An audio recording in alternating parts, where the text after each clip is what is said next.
At this point, we've got Nessus installed, and the plugins are downloaded, and they've actually been set up into Nessus so that they're all ready to use. So we're here at the login screen. I'm going to log in.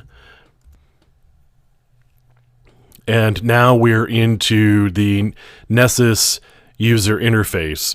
And this is actually a reasonably new user interface. They've gone through several iterations, including having a client at one point that would talk to the Nessus server. So we've got a series of buttons over the top.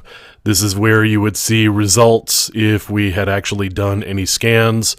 This is where you would see the scans that are in progress, and you can see we've actually got 0 here.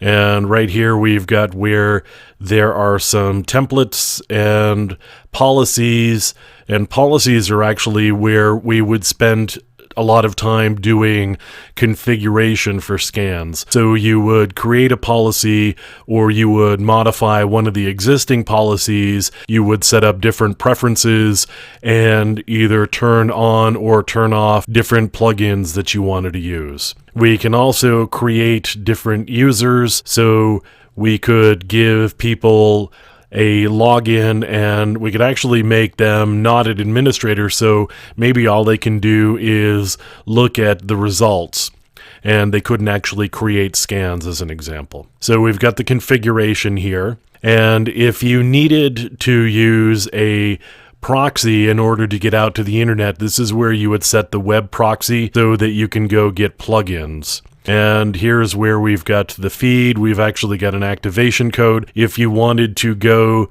to a professional feed away from a home feed that we've currently got, you could update the activation code here.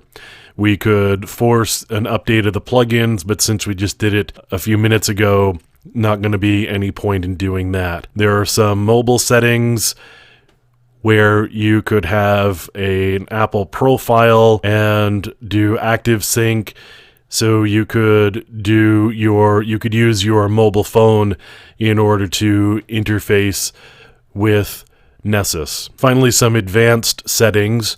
So this would set some overall preferences on the scans that you're running and the various things that we'll be doing inside of Nessus. So that's really kind of what it looks like here. As I said, we'll be spending a fair amount of time inside policies, and we'll be going through different configuration settings for the different policies because they're actually reasonably dense. And I can pop one open here. You can see we've got the 4 tabs for general settings, and we've got credentials, and then we've got plugins, and these are all of the plugins that are installed, and you can either enable or disable. And finally, we've got some scan preferences for this particular policy.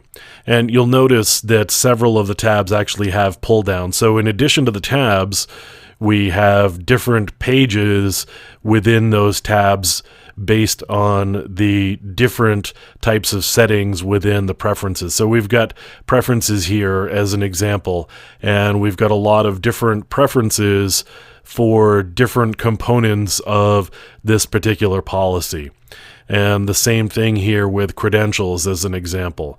We've got different types of credentials, and we can set the preferences for those different credential types here within this page. So we're going to start getting into configuring a policy and setting all of the different parameters that we are going to use in order to do some scans, and we'll get started on that in the next couple of videos.